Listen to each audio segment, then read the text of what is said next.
Hey guys, welcome back to this segment of Hindu newspaper analysis. So guys, আমরা first আজকে headline দেখে নিচ্ছি। So Modi ji call for speedy disengagement along LAC. Xi Jinping এর কথা বলা হচ্ছে এখানে, ঠিক আছে? তোমরা জানো চাইনিজ প্রেসিডেন্ট জি জিনপিং। তো তোমরা জানো যে 2020 সালে এমন কি হয়েছে, 2020 সালে গলওয়ান ভ্যালিতে তোমরা জানো একটা ডিসএঙ্গেজমেন্ট হয়েছে। চায়নার কিছু সৈনিক এবং আমাদের ইন্ডিয়ার কিছু সৈনিক ওখানে কিন্তু সামনাসামনি হয়ে গিয়েছিল 2020-তে। এরপরে যদি তোমরা দেখো আমাদের ইন্ডিয়ান প্রাইম মিনিস্টার এবং চাইনিজ প্রেসিডেন্ট জি জিনপিংয়ের মধ্যে এত কিন্তু ভালো করে সামনাসামনি ইন পারসন ডিসকাশন হয়নি। তো তোমরা জানো আমাদের প্রাইম মিনিস্টার এখন কোথায় আছেন? জোহানেসবার্গে আছেন ব্রিক্স সাবমিটের জন্য। জোহানেসবার্গটা হলো সাউথ আফ্রিকাতে, ঠিক আছে? তো তোমরা এই জিনিসটা জানো। তো এখন হয়েছে কি, এই জোহানেসবার্গে ব্রিক্স সাবমিটের পাশাপাশি আমাদের প্রাইম মিনিস্টার মোদিজি চাইনিজ প্রেসিডেন্ট জি জিনপিংয়ের সাথে একটু ডিসকাস করেছেন। এইটা নিয়েই এখানে বলা হয়েছে এবং এই ডিসকাসটা হয়েছে ডিসএঙ্গেজমেন্ট নিয়ে অ্যালং এলএসি। তোমরা জানো লাইন অফ অ্যাকচুয়াল কন্ট্রোল এটার এলএসির ফুল ফর্ম, এবং এটার নাম কোনটাকে বলি আমরা? চায়না এবং ইন্ডিয়ার যে নর্থ ইস্টার্ন সাইড তোমরা দেখবে, মানে লাদাখের যে সাইডটা তোমরা দেখতে পারবে, এই সাইডটার যে বর্ডারটাকে আমরা কি বলি? লাইন অফ অ্যাকচুয়াল কন্ট্রোল, ঠিক আছে?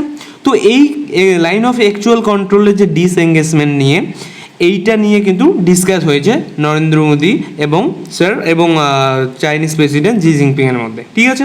তো বেসিক্যালি এই কথাটা এখানে কিন্তু বলা হয়েছে। তো আমাদের এখান থেকে আর কি দেখতে হবে? আমাদের এখান থেকে আর এখন কিছু দেখতে হবে না। এখন অফিসিয়ালি এখনও নিউজ আসেনি যে কি ডিসকাস হয়েছে।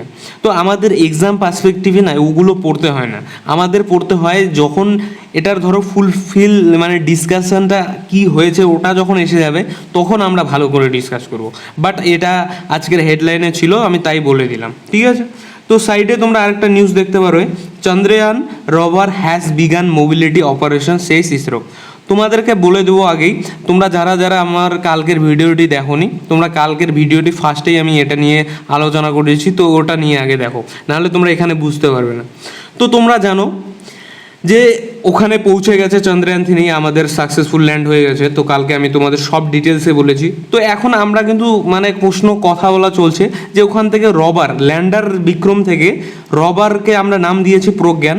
তো প্রজ্ঞান বের হয়েছে কি না, তো ইসরো এখানে শিওর করে দিয়েছে যে কালকে মানে থার্সডে, কালকে সকালবেলা কিন্তু আর্লি আওয়ার্সে রবার ওখানে ফার্স্ট চাঁদের মাটিতে পা রেখেছে মানে চাকা রেখেছে। তো ফার্স্ট তোমাদেরকে বলেছি ওখানে গিয়ে কি কি করবে। ওখানে আমাদের আমাদের যে ইন্ডিয়ান লোগো এবং ইন্ডিয়ার পতাকার লোগো আর কি তোমরা দেখতে পারবে, আর ইসরোর যে লোগোটা দেখতে পারবে ওটা কি হবে, এই যে রবারটা দেখতে পারবে, রবারের যে চাকার সাথে এমনভাবে ডিজাইন করা হয়েছে যেভাবে কীভাবে বলো তো, যখন এই রবারটা চাঁদের মাটিতে হাঁটবে মানে চলবে আর কি, তখন ওই চাঁদের মাটিতে আমাদের ইন্ডিয়ান লোগো এবং ইসরোর লোগো ওখানে ছাপ ফেলে রাখবে, ঠিক আছে? তো বুঝতে পেরেছো? তো এখানে এই জিনিসটাই বলা হয়েছে এবং তোমাদেরকে বলেছে কি কি করবে, সাথে সাথে কি করবে বলো তো, মুনের মিনারেল নিয়ে এখানে এক্সপেরিমেন্ট করবে, কম্পোজিশন মিনারেলসের এবং ওখানকার যে কেমিক্যালস ওগুলো নিয়ে অ্যানালাইজ করবে এবং তারপরে ব্যাঙ্গালোরে পাঠাবে। ব্যাঙ্গালোর থেকে আমরা সবাই ওয়ার্ল্ড মানে জানতে পারবে আর কি, ইন্ডিয়া তো বলছি সবাই জানতে পারবে বেসিক্যালি, বুঝতে পেরেছো? তো এই জিনিসটাই এখানে বলা হয়েছে। এখানে একটা সোমনাথজি ইসরোর চেয়ারম্যান ইনি একটা কথা বলেছেন, there are 2 instruments in the রবার and 3 instruments on board the lander and all of them have been switched on sequentially. বুঝতে পেরেছো? তো এই কথাটা এখানে বেশি কিছু বোঝার নেই, আস্তে আস্তে আমরা জানতে পারবো এখন কি কি হচ্ছে, এই জিনিসটা আমরা আস্তে আস্তে পড়তে থাকবো, ঠিক আছে? তাও বলবো যারা যারা কালকের ভিডিওটি দেখোনি, কালকের ভিডিওটা যদি তোমরা দেখো তাহলে কিন্তু বেসিক্যালি তোমার একদম চন্দ্রয়ান-3 নিয়ে এখন কি হবে কি না হবে ওগুলো নিয়ে তোমাদের ক্লিয়ার হয়ে যাবে, ঠিক আছে? তো চলো আমাদের এক্সাম পার্সপেক্টিভে কোনটা রিলেটেড আছে সেগুলো আমরা এখন পড়বো। সো গাইস, এখানে একটা ইম্পর্টেন্ট আর্টিকেল তোমরা আছে যেটা তোমাদের এক্সাম পার্সপেক্টিভে আমরা পড়ছি, তাই আমাদের প্রচণ্ড এটা ইম্পর্টেন্ট হয়ে যাচ্ছে। ঠিক আছে, আমাদের পলিটিক্যাল নিউজ কোনোদিনও পড়তে হয় না আমাদের এক্সাম পার্সপেক্টিভে, কারণ আমাদের এক্সামে কোনোদিনও পলিটিক্যাল নিউজ জিজ্ঞাসা করে না। ঠিক আছে, সো এখানে কোশ্চেনটা তোমরা দেখো, should the CJI be part of the committee selecting the CEC. তো তোমাদের এটা কিন্তু বুঝতে হবে। চলো তোমাদের আমি আমার এখানে ব্যাকগ্রাউন্ড নিউজে নিয়ে যাই, তাহলে তোমাদের বোঝাতে সুবিধা হবে। সো এখানে তোমরা দেখো, এখানে দেখার আগে আমি তোমাদেরকে বুঝিয়ে দিচ্ছি যাতে তোমাদের কিন্তু বোঝার সুবিধা হয়। ঠিক আছে, দাঁড়াও, ওয়েট,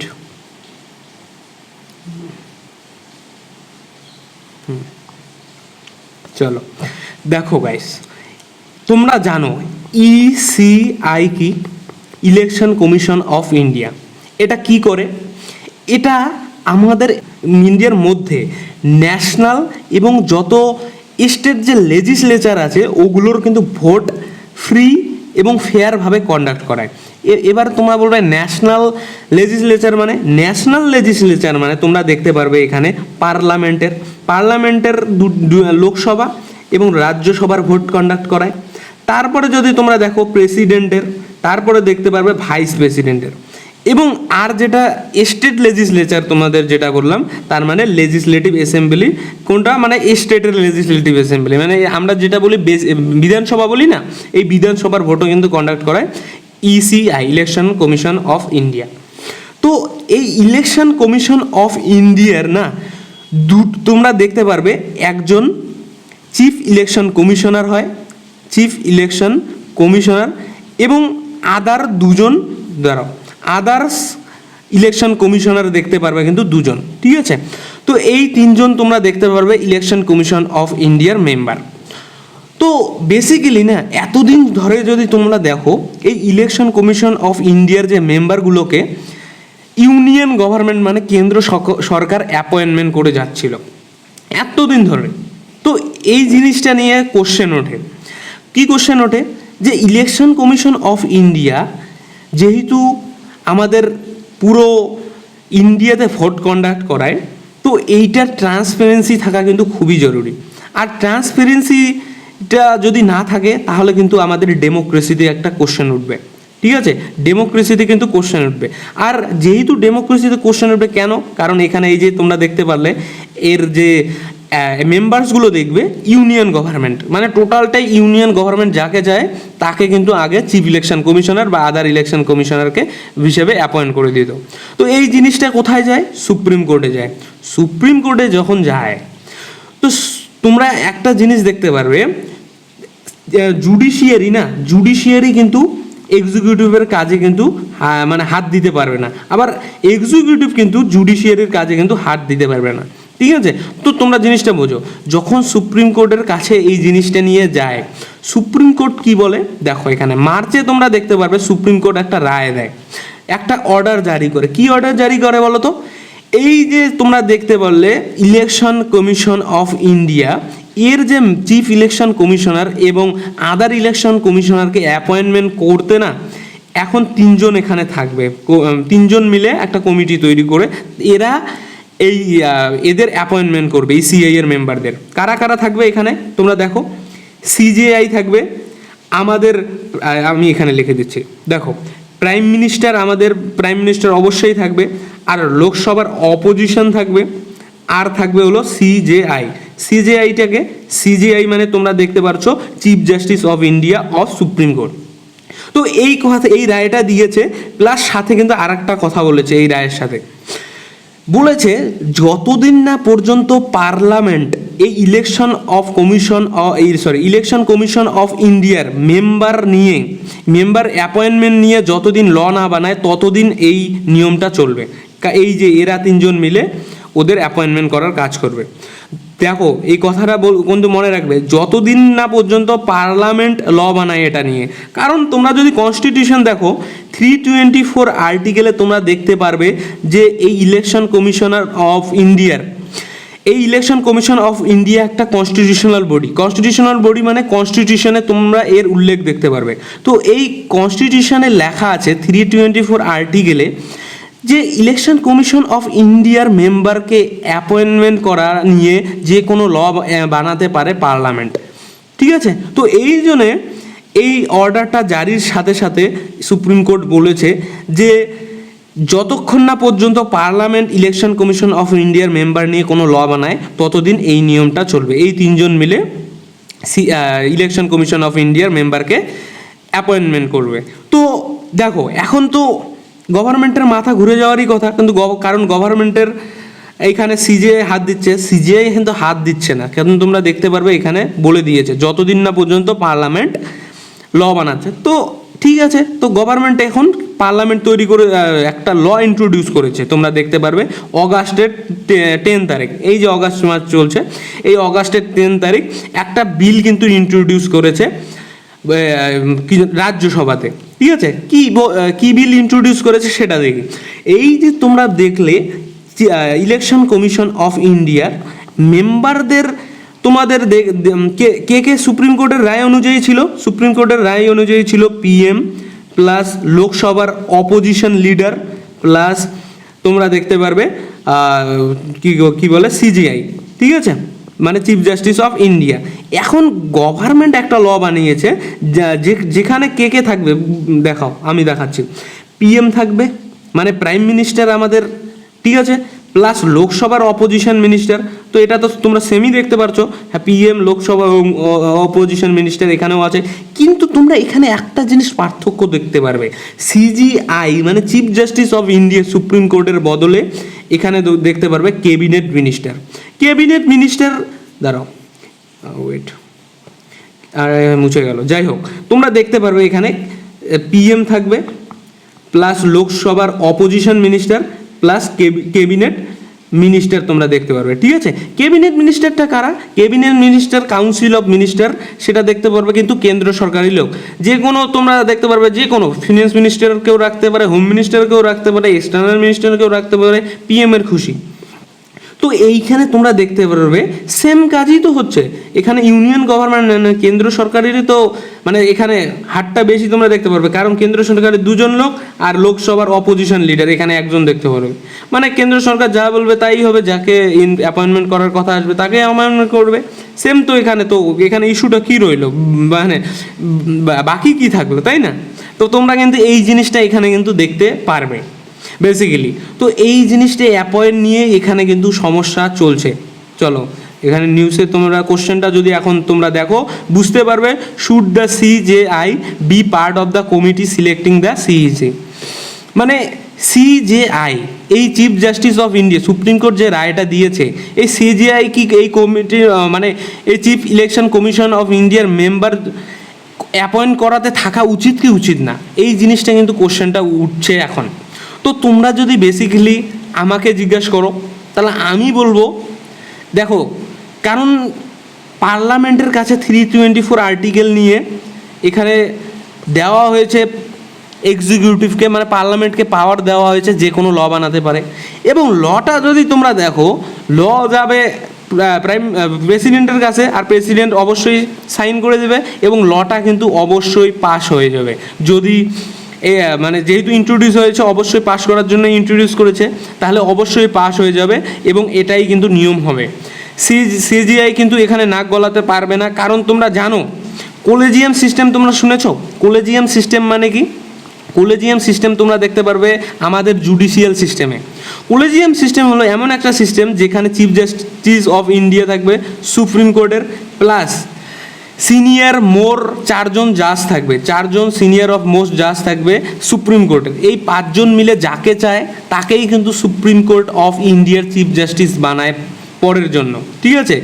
এখনও পর্যন্ত তোমরা যদি দেখো ওমেন কিন্তু তোমরা চিফ জাস্টিস অফ ইন্ডিয়া দেখতে পারবে না সুপ্রিম কোর্টের। তো গভর্নমেন্ট কি করেছে, একটা কমিটি বানিয়েছে, ঠিক আছে। তো কমিটি বানিয়েছে যে ওমেনকে এখানে চিফ জাস্টিস অফ ইন্ডিয়া বানানো, কিন্তু এখানে কলেজিয়াম সিস্টেমের জন্য এখানে বলেছে তোমরা আমাদের জুডিশিয়াল সিস্টেম হলো একটা ইন্ডিপেন্ডেন্ট সিস্টেম এবং তোমরা এখানে নাক গলাতে পারো না। এখন তোমরা সেম এখানে দেখতে পারবে, তোমরা এখানে এক্সিকিউটিভের ওখানে নাক গলাচ্ছে কিন্তু জুডিশিয়ারি, মানে সিজিআইকে ঢুকিয়ে দেওয়া হয়েছে। এবং ওই হিসেবে গভর্নমেন্ট ল পাস করেছে এবং গভর্নমেন্ট যা বলবে তাই কিন্তু সুপ্রিম কোর্ট মেনে নিতে হবে, মানে রাজি, কারণ সুপ্রিম কোর্ট এখানে না বলতে পারবে না। ঠিক আছে, বুঝতে পেরেছো? এই জিনিসটা কিন্তু তোমাদের একদম পুরো ক্লিয়ার করে দিলাম, হয়তো আশা করি তোমরা সবাই বুঝতে পেরেছো। কোনো অসুবিধা হলে আমাকে খোলাখুলি তোমরা কমেন্ট বক্সে জিজ্ঞেস করতে পারো, আমি আরামসে তোমাদের রিপ্লাই দিয়ে দিব। ঠিক আছে, ভালো করে যদি কোনো অসুবিধা থাকে, বা আমি পরের দিনও এয়ারটেলটাকে নিতে পারি তোমাদের যদি কোনো অসুবিধা থাকে। দেখো গাইস, আমি বেসিক্যালি একটা কথা বলি, আমাদের যদি নিউজ পেপারে তোমরা দেখো 4টা হাইলি 3টা থেকে 4টা বেসিক্যালি ডেইলি ইম্পর্টেন্ট নিউজ থাকে, যেটা আমাদের এক্সাম পার্সপেক্টিভে না ইম্পর্টেন্ট হয়। ঠিক আছে, তো আমাদের বেসিক্যালি ওই 3টা 4টা যদি আমরা পড়ি আমাদের ডেইলি, কিন্তু আমাদের যে কনসিস্টেন্টটা কিন্তু থাকতে হবে, বাস, তাহলে কিন্তু আমাদের অতটা একটা প্রবলেম হবে না, বাস। তো বুঝতে পেরেছো? তো এখানে আমার আশা করি সবাই বুঝতে পেরেছো। তো চলো নেক্সট আর্টিকেল দেখি। নেক্সট আর্টিকেল তোমরা ব্রিক্স নিয়ে একটা দেখতে পারবে, দাঁড়াও এইখানে। তো তোমরা জানো সেম যে ব্রিক্সের মিটিং চলছিল কোথায়, সাউথ আফ্রিকাতে। ঠিক আছে, তো এই জন্যে আমাদের যে চন্দ্রয়ান-3 যে লঞ্চের সাকসেসফুল হলো, আমাদের প্রাইম মিনিস্টার কিন্তু আমাদের ইন্ডিয়াতে ছিল না। তো উনি আমাদের লাইফে ইসরোতে তোমরা দেখতে পেরেছো লাইভ ছিলেন জোহানেসবার্গ থেকে। ও জোহানেসবার্গটা কোথায় দেখতে পারবে, এটা সাউথ আফ্রিকাতে দেখতে পারবে। এখন ব্রিক্স কি? ব্রিক্স তোমরা জানো, আমি তোমাদেরকে বারবার পড়িয়েছি, তো ডে আফটার ইয়েস্টারডে হয়তো আমি পড়িয়েছিলাম যে, সরি গাইস, তোমরা এখানে ব্রিক্সের না 5টা এখানে কান্ট্রি দেখতে পারবে। কি কি কান্ট্রি? বিতে ব্রাজিল দেখতে পারবে, আরতে রাশিয়া দেখতে পারবে, আইতে ইন্ডিয়া দেখতে পারবে, সিতে চায়না দেখতে পারবে, এসতে সাউথ আফ্রিকা দেখতে পারবে। তো ব্রিক্সের সাবমিট হচ্ছিল কোথায়? সাউথ আফ্রিকাতে, এবং প্রতি বছর এটার হয়, অ্যানুয়ালি এটার সাবমিট হয়, এবং এইবার অ্যানুয়ালি রোটেটও হয়, কিন্তু চেয়ারম্যানশিপ এই বছর চেয়ারম্যানশিপ আছে সাউথ আফ্রিকার কাছে। তো এখানে তোমরা যদি দেখো, আমি তোমাদেরকে বলেছিলাম যে এই গ্রুপে এইবারের সাবমিটে এক্সপেনশন নিয়ে কথা হতে পারে। ঠিক আছে, পরশু দিন কিন্তু তোমাদের আমি বলেছিলাম। তো দেখো আজকে সত্যিই কিন্তু এখানে এক্সপেনশন হয়েছে। কতটা কান্ট্রির? আগে কটা ছিল ব্রিক্সে তোমরা দেখতে পাচ্ছ, 5টা কান্ট্রি ছিল, এখন আবার 6টা কান্ট্রি, যা আগে যতটা ছিল তার থেকেও একটা বেশি কান্ট্রি, প্রায় আরও 6টা যোগ করা হলো। তো বেসিক্যালি তোমরা এখন 11 কান্ট্রি দেখতে পারবে, সেগুলোর নামগুলো আমরা এখন দেখে নিই একটু কী কী আছে। দেখতে পারবে Egypt, Iran, Saudi Arabia, UAE, United Arab Emirates, apart from Ethiopia দেখতে পারবে, আর্জেন্টিনা দেখতে পারবে, আফ্রিকা দেখতে পারবে, South America is significant as it denotes. South Africa কিন্তু, সাউথ আফ্রিকার যে প্রেসিডেন্ট দেখতে পারবে রামাফোসা স্যার, উনি কিন্তু এটা ঘোষণা করে দিয়েছেন, কারণ উনি এইবার প্রেসিডেন্সিশিপে আছেন এই ব্রিক্সে। ঠিক আছে, তো বুঝতে পারলে তোমরা যদি এই জিনিসটা দেখো না, প্রায় 40টা কান্ট্রি কিন্তু ব্রিক্সের মেম্বার হওয়ার জন্য রাজি ছিল।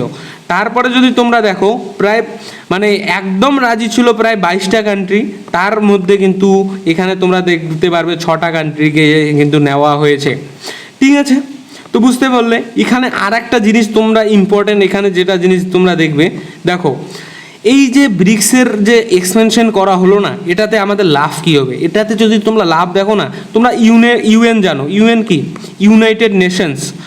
তোমরা কি জানো কি জানো না তোমরা আমাকে বলবে, নাহলে ইউনাইটেড নেশন খুবই একটা ইম্পর্টেন্ট টপিক, এটা আমি এক্সট্রা কোনো আর্টিকেল না, আমি এক্সট্রা ভিডিও বানিয়ে দেবো ইউএন নিয়ে। ঠিক আছে, তো ইউএন জানো, তো ইউএনে কিন্তু আমরা পার্মানেন্ট মেম্বার হিসাবে তোমরা দেখতে পারবে না। তো এখানে ওটাই বলা হয়েছে, ইউএনের রিফর্ম করার কথা ইন্ডিয়া কিন্তু পুশ করতে পারবে এই ব্রিক্সের এক্সপেনশন হওয়াতে। ঠিক আছে, তোমরা যদি দেখো ফার্স্টে কিন্তু এই ব্রিক্সের এক্সপেনশন নিয়ে ইন্ডিয়া রাজি ছিল না, তারপরে চায়না অনেকবার বলছে যে এটাকে এক্সপেনশন করা উচিত, তো এই জন্যে আস্তে আস্তে পরে ইন্ডিয়া রাজি হলো। তারপরে পাকিস্তানকেও এখানে ব্রিক্সে মানে সামিল করার কথা বলা হয়েছিল, চায়না বলেছিল, কিন্তু ইন্ডিয়া কিন্তু রাজি হয়নি, ওই জন্য কিন্তু পাকিস্তানকে এই ব্রিক্সের মেম্বার হিসেবে নেওয়া হয়নি। তো চায়না কেন চাচ্ছে এক্সপেনশন করতে? তোমরা যদি দেখো চায়নার সাথে কিন্তু সৌদি আরবিয়ার প্রচণ্ড মিল দেখতে পারবে, মানে প্রচণ্ড, এখন সৌদি আরবি থেকে তেল নিচ্ছে চায়না প্রচণ্ড, তো সাউদি আরবের সাথে রিলেশনটা চায়না কিন্তু প্রচণ্ড ভালো করেছে। তো চায়না চাচ্ছে ব্রিক্সেও যাতে ওদের মানে চায়নার মানে ভালো ভালো ফ্রেন্ডস যে দেশগুলো চায়নার ওগুলো যুক্ত হোক, কিন্তু আমরা কিন্তু চাইনি। যাই হোক, লাস্টে পরে এইভাবে ভোট নিয়ে কিন্তু একটা প্রিন্সিপালের বেসিসে 6টা কান্ট্রিকে এখানে অ্যাড করা হয়েছে। এবং তোমরা যদি এখানে দেখো ইরান কিন্তু আমাদের ইন্ডিয়ার কিন্তু ভালো রিলেশন দেখতে পারবে, ইন্ডিয়ার সাথে আমাদের ইরানের।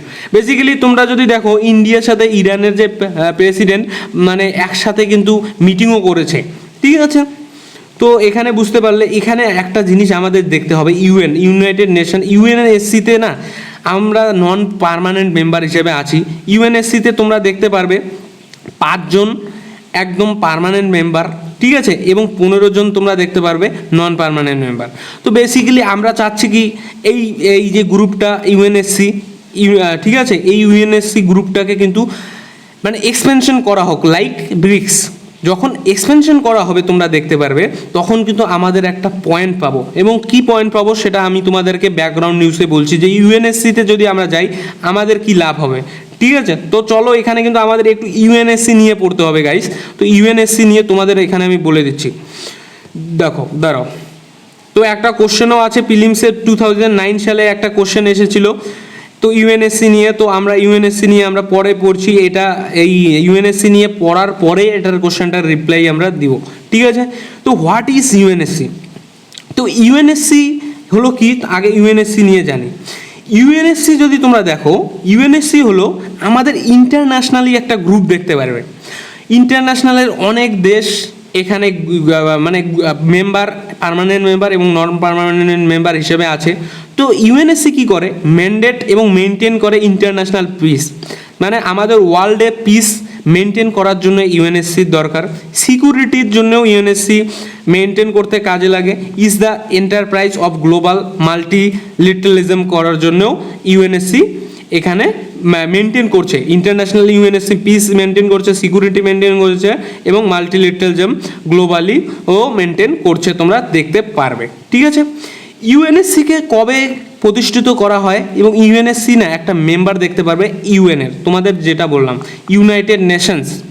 ইউনাইটেড নেশনসের 5টা অর্গান আছে, তার মধ্যে একটা অর্গান হলো এই UNSC, United nation security council, তোমরা দেখতে পারবে, ঠিক আছে। 5টা কি অর্গানস আছে তোমরা এখানে দেখো, ইউএনজিএ আছে, general assembly, United nation general assembly দেখতে পারবে। তারপরে দেখতে পারবে the trusteeship council, economic and social council, the international code of justice and secretariat. তো এই বেসিক্যালি এই 5টা কিন্তু তোমরা অর্গান দেখতে পারবে ইউনাইটেড নেশনসের। তার মধ্যে একটা কাউন্সিল নিয়ে আমরা আজকে কথা বলছি যেটা ইউএনএসসি। এটা দ্য সিকিউরিটি কাউন্সিল, এটা এস্টাবলিশ কবে হয়েছিল, ইউএন চার্টার অ্যাক্টের দ্বারা 1945-এ। Is one of the 6 principal organs of the United Nation. Sorry guys, 6টা আছে, সরি, তার মধ্যে 5টা এখানে এই নাম দেওয়া আছে এবং একটা হলো ইউএনএসসি মিলে আর কি, 6টা আর কি, ঠিক আছে। The UNSC with a mandate to maintain, আমি বললাম কিসের জন্য ইউএনএসসিকে তৈরি করা হয়েছে। ইউএনএসসি অ্যান্ড ইউএনজিএ এই দুইটা কিন্তু এখানে মেন তোমরা দেখতে পারবে। জয়েন্টলি ইলেক্ট জাজ two international court of justice, আমাদের ইন্টারন্যাশনালি যে কোর্ট দেখতে পারবে এরা দুজন মিলে কিন্তু জাজকে সিলেক্ট করে আর কি। কম্পোজিশন অফ দ্য ইউএনএসসি, ইউএনএসসির গঠন তোমাদেরকে যেটা বললাম, 5 জন পার্মানেন্ট মেম্বার দেখতে পারবে এবং 15 জন নন পার্মানেন্ট মেম্বার দেখতে পারবে। ও সরি গাইস, 10 জন নন পার্মানেন্ট, মানে টোটাল মিলে তোমরা 15 জন মেম্বার দেখতে পারবে, ঠিক আছে। 5 পার্মানেন্ট মেম্বার্সের মধ্যে কি আছে, China, France, Russian federation, United kingdom and United states আছে, ঠিক আছে। তো এই 5 জন পার্মানেন্ট মেম্বারের না একটা ভেটো পাওয়ার দেওয়া হয়। ভেটো পাওয়ার কি আমি তোমাদেরকে এখনই বলছি। টপ 10 যে নন পার্মানেন্ট মেম্বার আছে ইলেক্টেড ফর 2 ইয়ার্স, এই যে নন পার্মানেন্ট মেম্বার্সটা না এদেরকে 2 বছরের জন্য ইলেক্ট করা হয়। 2 বছর পরে এদের যে মানে মেম্বারশিপটা ওটা কিন্তু হারিয়ে যায়, ঠিক আছে। এবং 5 আফ্রিকান, এবার দেখো নন পার্মানেন্ট মেম্বারগুলো কোথা থেকে নেওয়া হয়, আফ্রিকান এবং এশিয়ান স্টেট থেকে 5 জনকে নেওয়া হয়, 1 জনকে নেওয়া হয় ইউরোপিয়ান স্টেট থেকে এবং 2 ফ্রম দেওয়া হয় ল্যাটিন আমেরিকান স্টেট থেকে 2 জনকে নেওয়া হয় এবং 2 ফ্রম ওয়েস্টার্ন ইউরোপিয়ান কান্ট্রিগুলো থেকে নেওয়া হয়, ঠিক আছে। তোমরা যদি ইন্ডিয়ার মেম্বারশিপের কথা বলো, অলরেডি আমরা কিন্তু কতবার এখানে 7 টাইমস কিন্তু অলরেডি 7বার কিন্তু নন পার্মানেন্ট মেম্বার হিসাবে ছিলাম। তো আমরা এখন চাচ্ছি যে আমাদেরকে পার্মানেন্ট মেম্বার করা হোক, কারণ আমরা পার্মানেন্ট মেম্বার হওয়ার জন্য যত ক্যারেক্টারিস্টিক্স দরকার সবগুলো কিন্তু আমরা ফুলফিল করি, এই জন্য আমরা চাচ্ছি এখানে আমাদেরকে পার্মানেন্ট মেম্বার করা হোক। বুঝতে পেরেছো? তো ব্রিক্সের এইটার মাধ্যমে আমরা কিন্তু এখন আরও জোর দিতে পারবো যে এটাতে ইউএনএসসিতে আমাদেরকে পার্মানেন্ট মেম্বার হিসেবে এক্সপেনশন মানে যোগ করা হোক বা এক্সপেনশন করা হোক এই ইউএনএসসি গ্রুপটা। ঠিক আছে, বুঝতে পেরেছো? তো এই যদি দেখো আমরা কিন্তু জানুয়ারি 2021-এও নন পার্মানেন্ট হিসাবে আরেকবার লাস্ট এখানে পেয়েছিলাম, মানে জয়েন্ট হয়েছিলাম। আমাদের ডিসেম্বর 2022-এ যদি দেখো এটা কিন্তু শেষ হয়েছে, মানে মেম্বারশিপটা শেষ হয়েছে। বুঝতে পেরেছো? এখন আমরা না, কিন্তু India has been advocating a permanent membership UNSC. তোমরা বললাম যেটা চাচ্ছে এখন ভোটিং, মানে পার্মানেন্ট মেম্বারের সিটটা চাচ্ছে। ভোটিং পাওয়ার ইজ মেম্বার, এখন যদি ভোটিং পাওয়ারের কথা বললো, এটা প্রচণ্ড ইম্পর্টেন্ট জিনিস কিন্তু মনে রাখবে।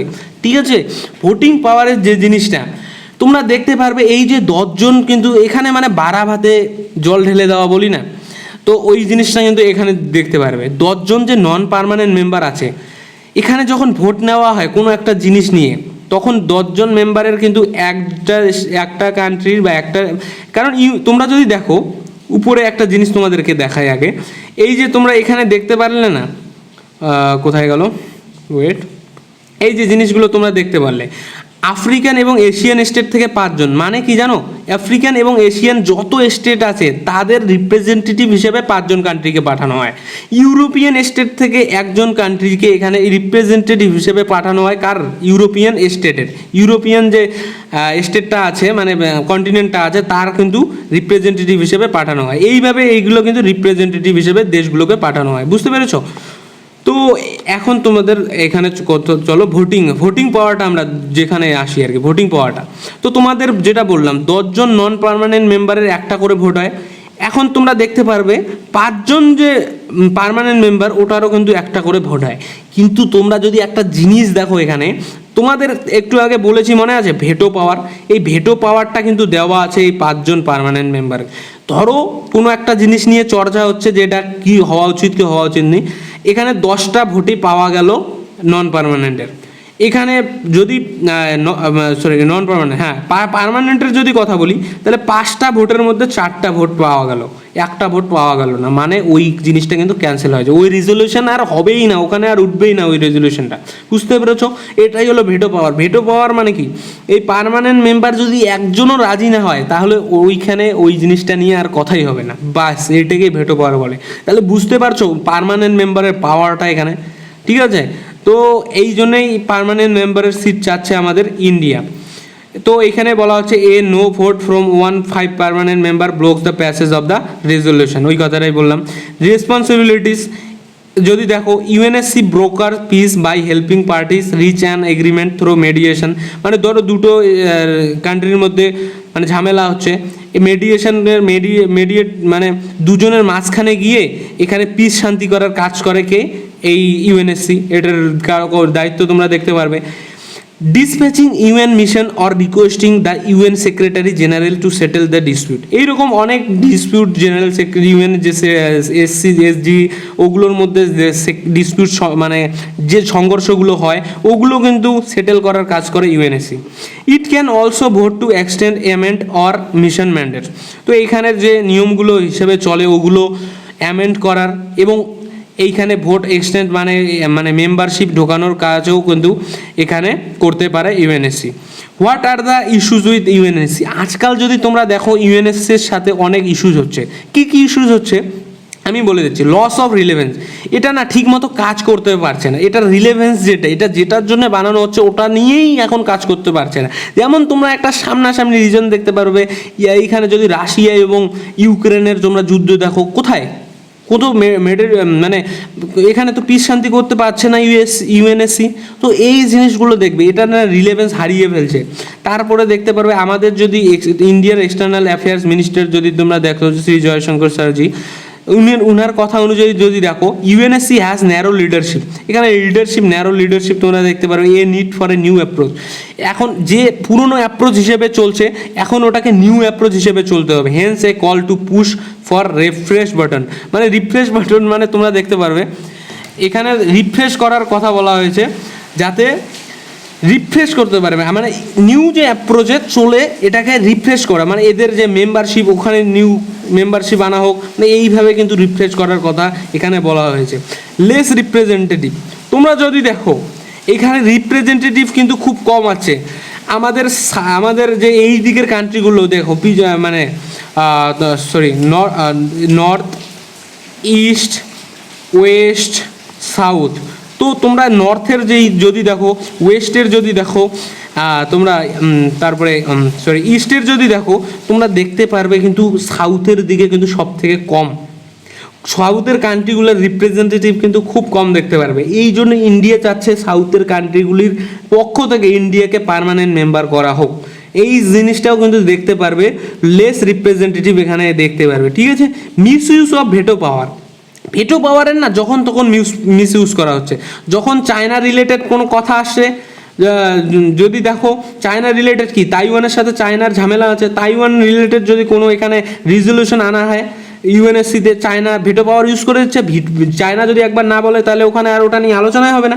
আবার পাকিস্তান নিয়ে যদি আমরা কোনো কথা এখানে উচ্চারণ করি টেরোরিজম নিয়ে, আবার চায়না এখানে ভেটো পাওয়ার ইউজ করে দিচ্ছে, আর যখনই ইউজ করে দিচ্ছে তখনই আর টেরোরিজম নিয়ে কোনো কথা হচ্ছে না।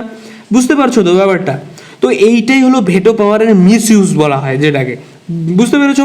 Taking the current world order, তোমরা এই যে জিনিসটা যেটা বললাম, তোমরা এখন দেখো রাশিয়ার সাথে ইউক্রেন ওয়ার চলছে, রাশিয়া এখন ইউএনএসসির পার্মানেন্ট মেম্বার হিসেবে তোমরা দেখতে পারবে। এখন রাশিয়া এবং ইউক্রেনের ওয়ারে তোমরা দেখতে পারবে, রাশিয়া যখনই ইউক্রেন নিয়ে কোনো রেজলিউশন আসছে, রাশিয়া ওখানে ক্যান্সেল না বলে দিচ্ছে। না যদি বলে দেয় তাহলে যতই তোমরা 10 নন পার্মানেন্ট বলুক ওখানে দিয়ে দেও, বা 4 জন পার্মানেন্ট মেম্বার ওখানে রাইট করে দেও, ওখানে কিন্তু ওইটা নিয়ে আর কোনো কথা হবে না। বেসিক্যালি বুঝতে পেরেছো? এবং তাইওয়ান ইস্যু যেটা বললাম, এবং পাকিস্তান টেরোরিজম নিয়ে আমরা বলি, ওটাও আমি তোমাদের এক্সাম্পল হিসেবে দিয়ে দিলাম। তো গাইস তোমরা বুঝতে পেরেছো আজকের, আশা করি তোমাদের আর কোনো ইস্যু নেই। এবং আমি যে মানে রিলেভেন্ট তোমাদের এক্সাম পার্সপেক্টিভে যে কটা নিউজের তোমাদের পড়া উচিত ছিল, 2টো এডিটোরিয়ালস, 3টে এডিটোরিয়ালস এবং একটা 3টে আর্টিকেল এবং একটা এডিটোরিয়ালস যেটা পড়ার কথা তোমাদের ইম্পর্টেন্ট ছিল, আমি কিন্তু তোমাদের পড়িয়ে দিলাম।